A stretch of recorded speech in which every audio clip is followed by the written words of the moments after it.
Hi, my name is Mike Dillard, and this is Self-Made Man, the podcast for those who want to leave their mark on the world and create a legacy of honor, integrity, and achievement in every aspect of your life. I'm glad you're here, and once again, it is time to forge your destiny.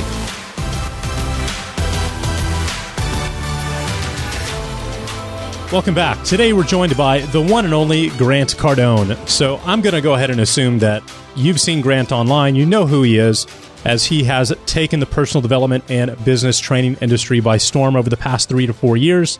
And next week, he is hosting one of the largest training events in the world.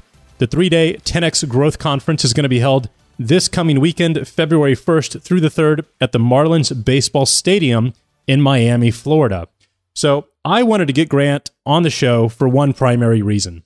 He held his first event just 36 months ago, and today he's about to sell out a stadium that seats 35,000 people, and I wanted to know how he's managed to pull that off.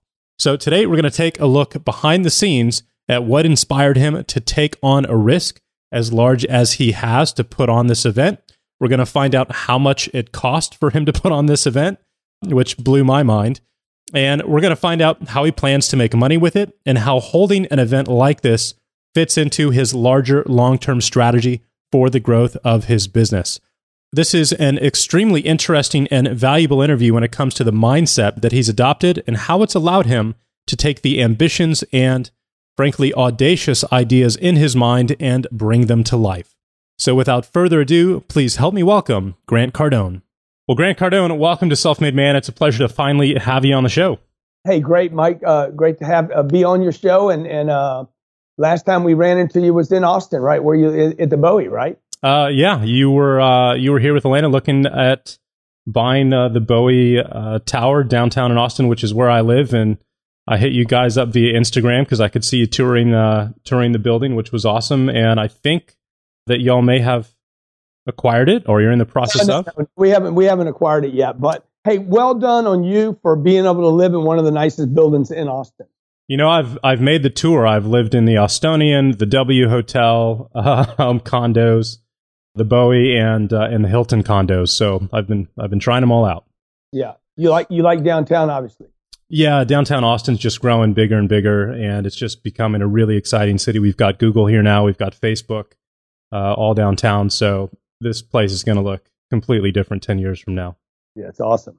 Well, I'm excited to talk about your event, 10X Growth Con, coming up here in a week. And what I wanted to really interview you about today is how you guys as a team are pulling this off.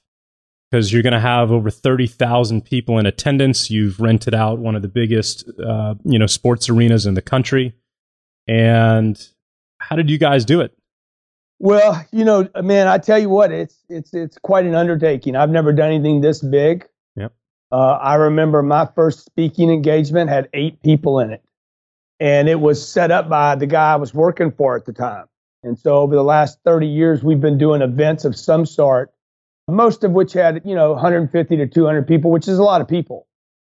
But after I wrote a book called The 10X Rule, I realized in that book, like how if you want to help people, 200 people is not going to helping one person changes conditions for that one person, and helping 200 people is a lot of people. That's a lot of people, but helping tens of thousands of people, that's the magnitude in which somebody could operate that could really change people's lives. Yeah, absolutely. Like some of the companies that you mentioned, Facebook and Google, and my friends at a buddy of mine, he's one of the chief partners at Ernst Young. They hire 254,000 people there. Hmm. You start doing that kind of thing, you're starting to impact lives, put food on the table, give people opportunity, and so that's what we're trying to do with this growth conference. We have over 30,000 seats sold already, and we have 10 days left to go. When did you come up with the idea and really the goal and the location? Was this a year ago? Was this 2 years ago? How long have you been working on this? Yeah, so we started our first 10X Growth Conference was 2 years ago. There was 2,200 people at the first one. It was up the street at the Diplomat Hotel. We didn't know where it was going to be. We had never booked a hotel venue that big. we booked, this is 2 years ago. It was Christmas. It was one day after Christmas, actually. And I told my staff, two executives, hey guys, we're going to do a conference in under 90 days. We did it in 77 days. Idea to delivery of the seminar, the event, 2,200 people, everybody paid. There was no free tickets. And that was our first one. And then our second one had 10,000 people in Las Vegas. And this one, over 30,000. Now, we did not know when we started selling this, which is an interesting thing for the self-made man, is what we do is we commit to a project, then we start adding the mechanics afterwards. Like, we don't pick dates and hotels first. We commit to the event, how big it's going to be, and then we work out hotels and logistics and dates, and because it's really out of order to figure the dates first. It's what most people do, by the way. Most people figure dates. Can they get a hotel? Rather than making a commitment first. So the best things in my life have happened to me. I had to commit first and then figure it out. Being a father, being a husband, running a business, starting a fund, all the great things that have happened to me required a commitment first. And then I had to fill in later. So we actually didn't know. It's a great question you're asking. We didn't know where the hotel was going to be until 5 months into the ticket sales. We had sold 1/3 of the seats without a location. Even when we had the location, we held it off. And we did not have an exact date because we didn't have a location, nor did we ever disclose a speaker list, and sold 10,000 of the 30,000+ seats. Wow, it's amazing. Which is quite contrary to what most people do. Most people have their hotel, they have their dates, they have their speakers, and then they start telling everybody that. Right. What we did was we went to our audience and said, look, we promise you the best event you've ever been to. We don't know the date. We don't know the hotel. And we know Grant's going to be there. My wife will speak. And I'm going to add a bunch of people. Yeah. Do you trust me? For those of you who trust me enough to do the right thing and really be 10X, buy a ticket. Yeah. That's awesome. The public did. So that in the last 2/3, or at least the last half of our promotion time, then we were able to announce the speakers, the location, the dates. We're doing it on Super Bowl weekend, man.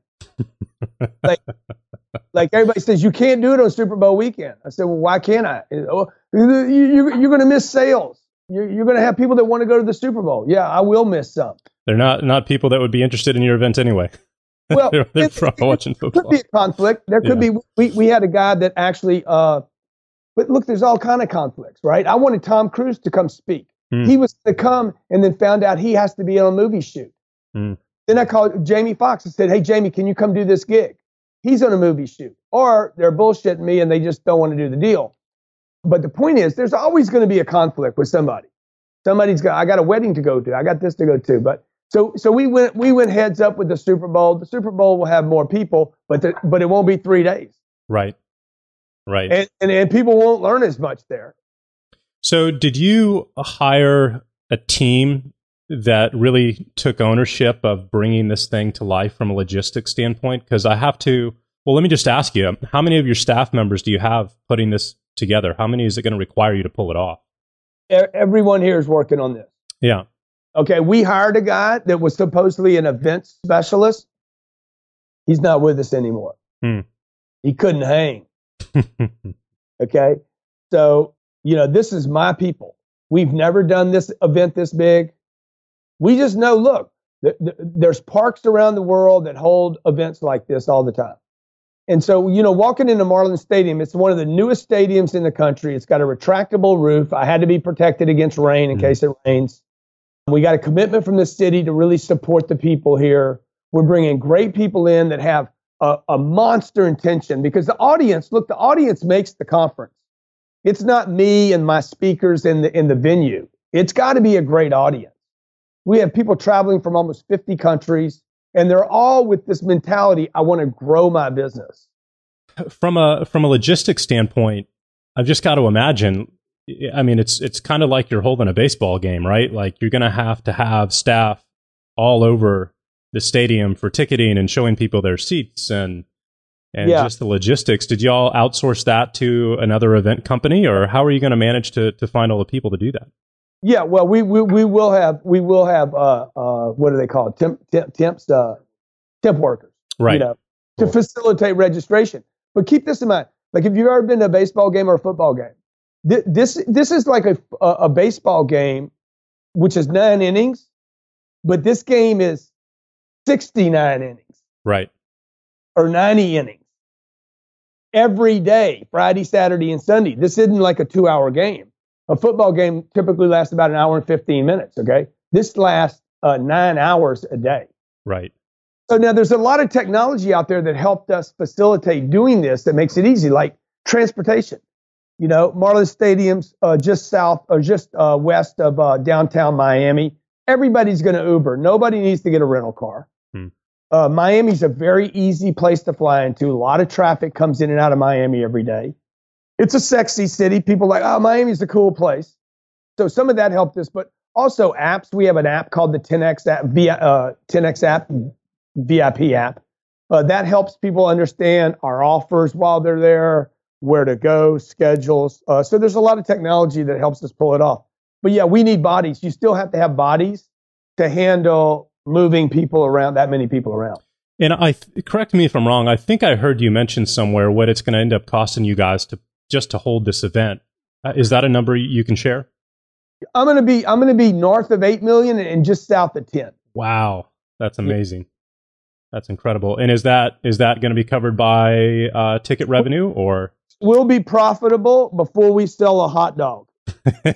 Before anybody walks into that arena, I guarantee you we will be a viable event. Nice. Awesome. Which is really, really important for everybody. Anybody that wants to do events like this, or whatever it is you're doing, you're raising money, trying to sell a product, trying to raise money for charity.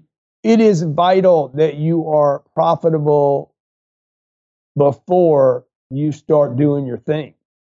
Because if you're not, if you've ever been to one of these conferences, and I've spoken at them, where they use a headliner.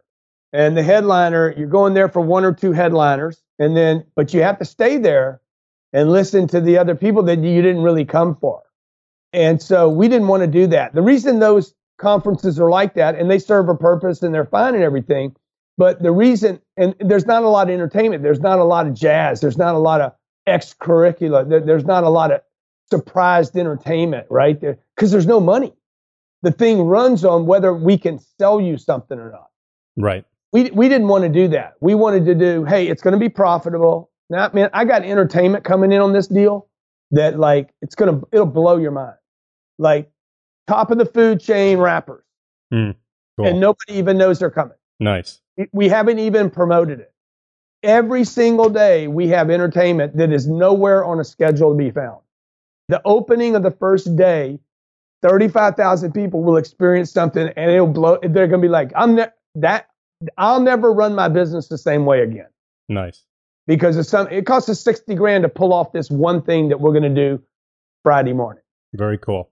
To me, that's really important. We're not trying to inspire people. We're not trying to motivate people. This isn't like changing people's mental. This is changing what people physically see so they see what's possible to do in their life and their business. I wanted to ask you, I know what's in it for the attendees. What is your thought around this strategically for you as a business owner? What role does this play in the Grant Cardone business ecosystem? Yeah, that's a great idea. Well, look, when I collaborate with other people, this is a collaboration with a lot of people.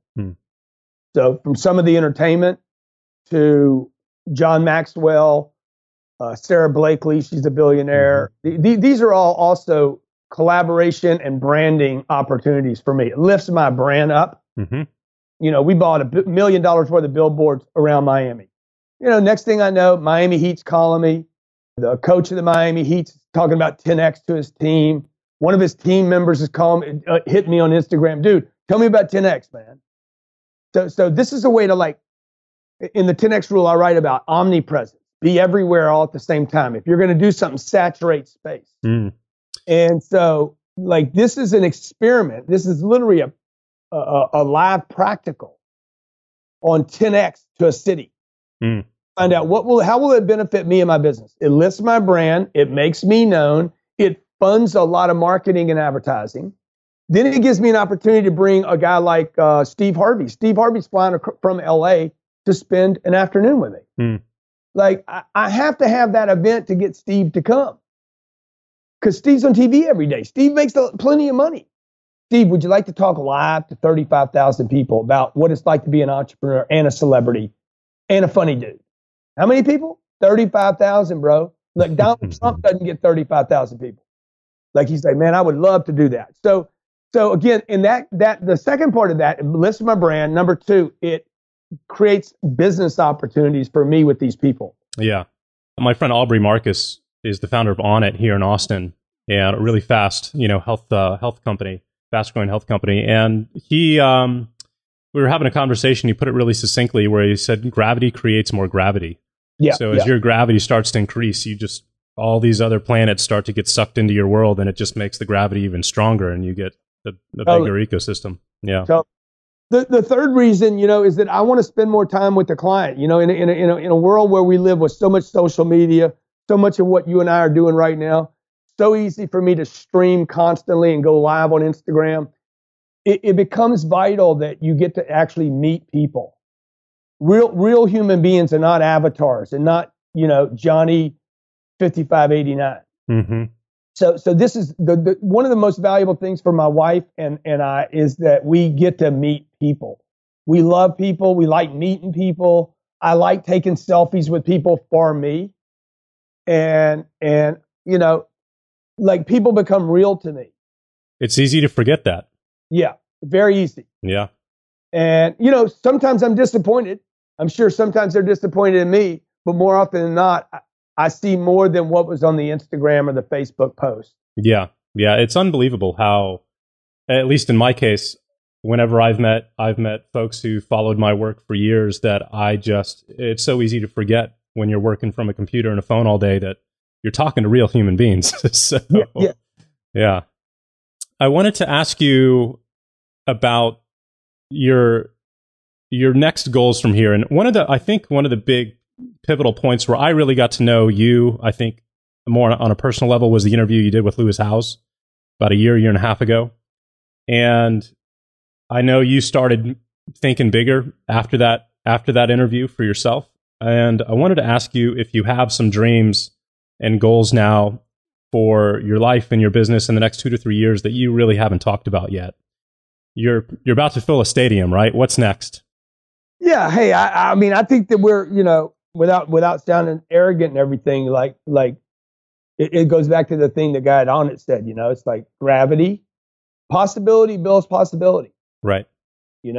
And success builds success. I hear a lot of people talk about they learn more from failure than success. No, I didn't, and I don't. I have to I'll be honest, like, success teaches me so much more than failure.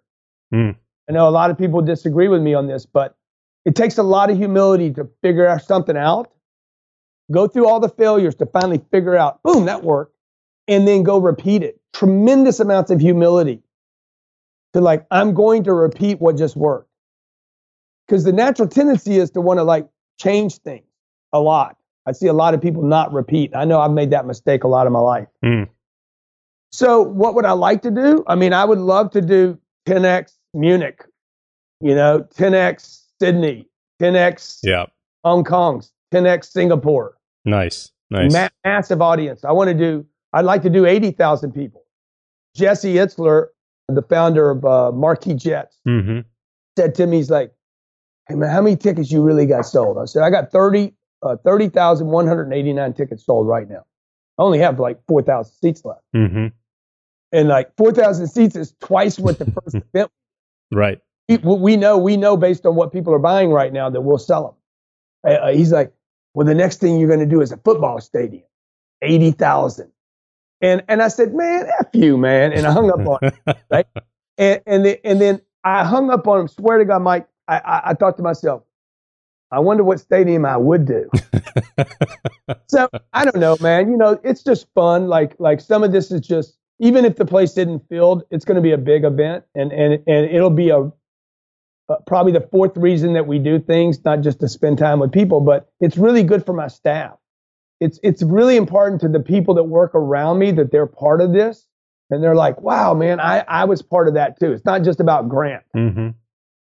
And so, yeah, I would love to do that, man. I'm highly interested in disrupting Wall Street right now with our Cardone Capital enterprise, our fund. We created, I think we're on our sixth fund now. Mm-hmm. We're truly changing the way people raise money and what people can put money into. Right. So I can't do that because I don't have Blackstone's budget. I can't do it by the advertising. So I have to do it by things like this, right? And getting enough attention on successes that people feel confident enough with me to say, let me check into what he's doing at Cardone Capital. I don't remember the specific year. What year did you jump into social media with 2 feet? I guess I was still in LA, so it must have been 9. Probably, I think 2009. 2009, so a while ago. Yeah, well, it doesn't seem like that long ago because I'm 60. Yeah. So, well, first 50 years of my life, I missed the party, right? And at least, Lewis Howes and those guys were playing in this space. Like Vaynerchuk was doing this years before I was. For some reasons, I thought it was sooner than that. I would have put it at about 5 years ago, to where I just start seeing Grant everywhere. But yeah. You might be right. It might be more like 13 or 14. Yeah. We started playing with Facebook, but what happened was I started playing with Facebook a little bit, and then I didn't use Instagram until 2 years ago. Yeah, so that's why it probably seems so recent to me. Yeah. 2015, they're telling me right now, 2015. So that's about right, about 3.5 years ago, 4 years ago. And one of the most inspiring things that I personally like about your story is the fact that you're 60 years old. And you dove in at what, 55, 56? Yeah, right? yeah. Like, that's amazing. I just turned 40 last year. I've been an entrepreneur for 20 years now. Built my first 7-figure business by 26, 27. And it's really inspiring to see you doing what you're doing and starting from where you were at the age you are. Because I'm thinking 60, man, like, I guess I'm going to be retired and living on the lake somewhere, right? Yeah. So.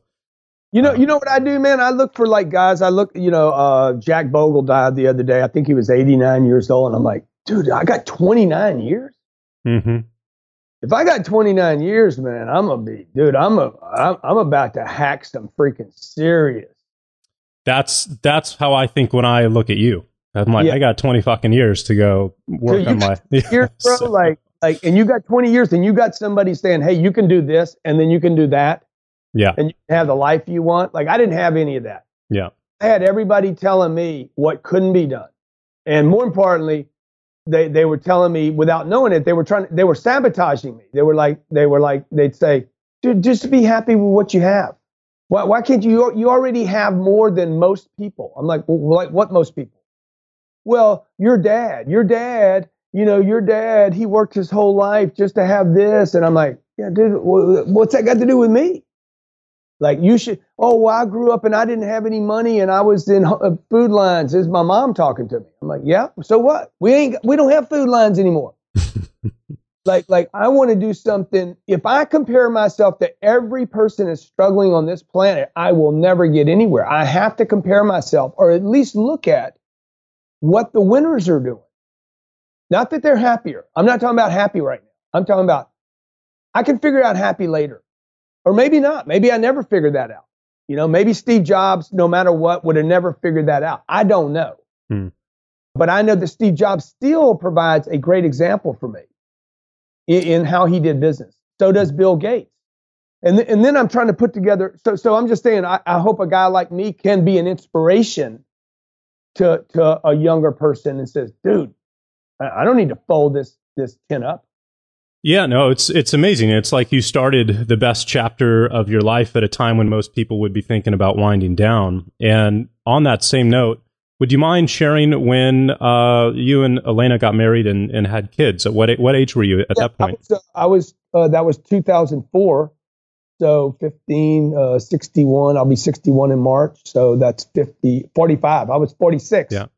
Cool. So that's, again, most people are starting to think that that's too late, and you're just getting started and kicking ass. Yeah, look, man, I'd have another kid right now, but I well, I don't know if I produce enough sperm count for that. But the second thing is I don't. I'm like, well, that's kind of weird having a 10-year-old and you're 70. Yeah, that's tough. I don't know if it's weird to the kid or not, but it starts thinking a little weird for me. Yeah. I'm 61. Most of my buddies, their kids are done with college. Mm-hmm. Some of their kids are working for me. So my kids are 7 and 9 years old. Right. Which keeps me really young because they want to go skiing and they want to go, they want to jump off of this and so it's fun, man. I mean, I'm blessed and I'm grateful. And while we're still on this lines on the vitality that you have and what you're doing at this chapter in your life, one of the questions I'm always wondering when I see you is, what kind of health program are you on, brother? Like supplementation? Are you doing anything kind of, with the skincare? Like what tips do you have? Dude, the skincare. I wish I found a trick to the skincare. It's like I just want to be all nice and like I'm like, hey, I need to go get pulled in or something. Because it is brutal. Aging's brutal. Like it is so brutal. And Johnny says I look good, but it's brutal. But look, I don't drink enough water. I'll tell you what I do wrong. I don't drink enough water. So I'm dehydrated all the time. I think the number one issue I have physically is dehydration. About a year ago, maybe 9 months ago now, my body was starting to hurt a lot. Constant pain in my joints, hands, knees, feet, ankles, lower back, like a lot of pain, dude. Like it wasn't just like I was uncomfortable. It was like it was happening all the time. And so I went to a physical therapist. He started, seeing me 2 or 3 times a week. I've done the climate chambers. I've done the biofreeze thing. I've done all that. And then I'm like, you know what? You need to go back to, you need to get a you need to get a trainer and go to the, so like every day, 6 days of the week, I work out with a trainer. Yeah. I've missed maybe 5 days in 7 months. Right. Yeah, it shows. So that's what's really helped me. We're actually coming out with a little supplement program that I'm on because people ask me all the time, dude, what do you do? The protein powders, I hate proteins. Yep. Sorry if you guys are selling protein powders, but but it's not that I hate them. They don't make me feel good, number one, and number two, the containers are so big. And aesthetically, they mess up my kitchen, and it bugs me. And then the vitamins, I have never been good with vitamins. So I started researching, hey, who has a pharmaceutical grade vitamin? Not this garbage that you got to eat 8 a day and you piss most of it out. And so this group came up with a thing for me to keep me lean, get deep sleep. And I've been using that for a while. So I don't know if it's showing or not, but we're going to release it as 10X Medical Systems at the 10X Growth Conference. Oh, wow. Cool. Yeah. Cool. Haven't heard you talk about that before. That's awesome. Yeah. Very cool. So let's talk a little bit about the event. You said you've got just over 3,000, 4,000 tickets left. It's coming up here in a week. So are there still hotel rooms available in the area? Oh, yeah. Miami is one of the easiest cities in the country to book a hotel and or to do Airbnb. Yeah. Awesome. So, I always tell people, look, grab the seat first, worry about the flight and the hotel second. Without a seat, don't worry about the rest. Right. And so where can people go to pick up a ticket? Well, there's 2 places right now, 2 places where your audience could get some super deals. First, let me talk about people that don't have any money. Okay, so if you're a fireman, policeman, I don't mean that you wouldn't have money, but government workers, okay? Like some of you are not getting paid right now. There's military people out there in transition, Gold Star wives or spouses, firemen, policemen. I'd like to give back to you. So there's if you go to 10xgrowthcon.com/GA, 10xgrowthcon.com/GA. If you don't have any money, but you're not a policeman, not a fireman, if you're just broke, because I've been broke before, I'm just going to do an honor system here. Go there. I'll buy the seat for you. You pay the transaction fee. $47 for a transaction fee. That's for me to transact, register a seat, and get you signed up, okay? And come to the conference. We gave 4,000 hero seats away. That was all first responders. So I'm out of those. So, but if you are a first responder, please take me up on this. Even if you have the money, let me give back something to you. It makes me and my family feel good. That's awesome. Yeah. So 10xgrowthcon.com/GA. If you have a little bit of money and you're not one of those first responders, okay, and you don't need me to buy your ticket, go to 10xgrowthcon.com/super saver. And those are our least expensive seats that we have in the arena. You can actually assign yourself the seat. And I promise you, this will be the best seminar, entertainment event, conference that you've ever been to. Very cool. Very cool. I can't wait. And I wanted to ask you real quick, one last question. Where did you learn your value set? Because I've heard your story. I know what you went through with drugs when you were younger, and the house that you grew up in, and your brother and your father. Where did you get the values instilled in you to even think about offering something like that to first responders? Where do I get those? I mean, my dad was a good dude. I mean, he was a guy, but I mean, he died when I was 10, so he was a legit guy, though. I mean, he was an honest guy. It wasn't like he was a criminal. Yeah. I can't really attribute it to the people that brought me up. It's really just about discovering, hey, what makes me feel good? Doing the right thing sometimes is a very selfish activity. I've done the wrong thing so many times, dude. Like doing the wrong thing, like it always feels bad. I don't have to go to a class to find out, what the moral code is. I don't need a law to tell me what's right or what's wrong. I know what's right or wrong because I know how it makes me feel. Got it.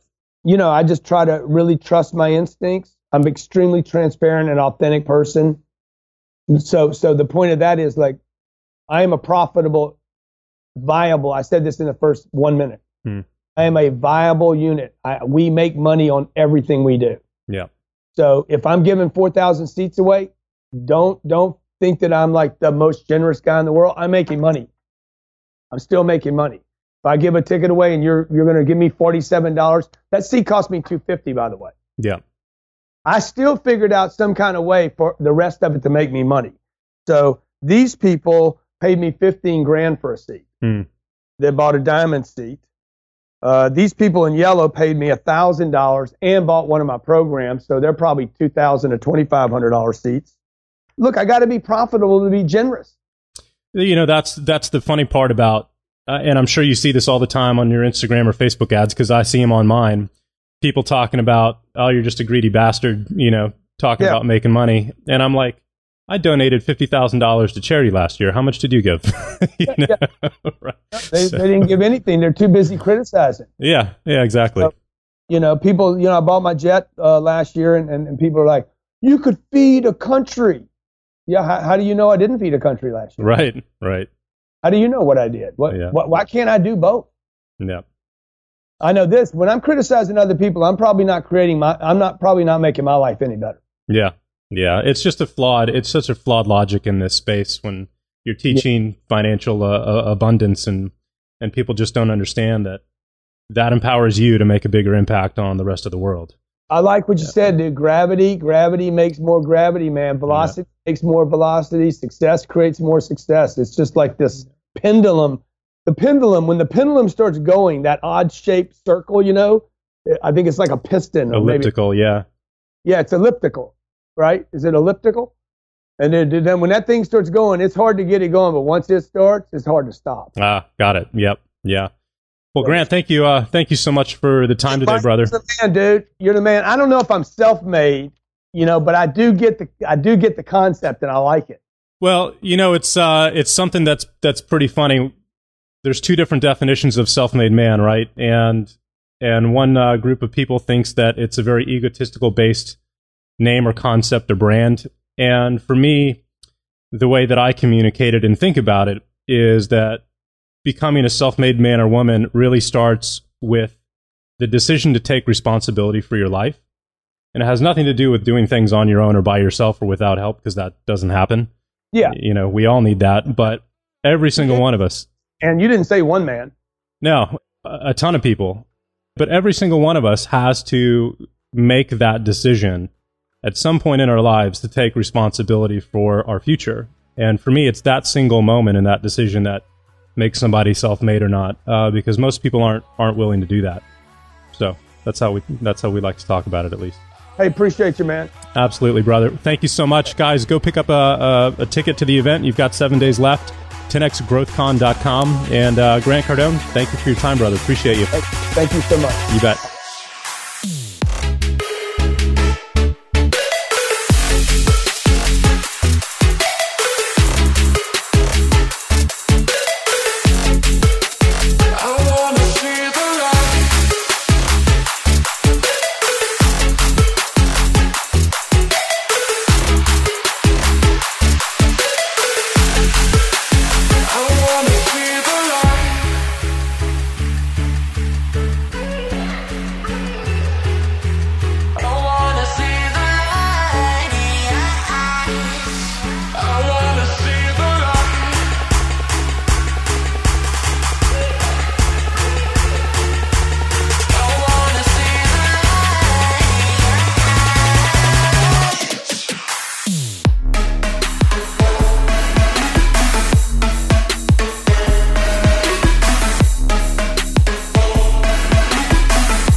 I wanna see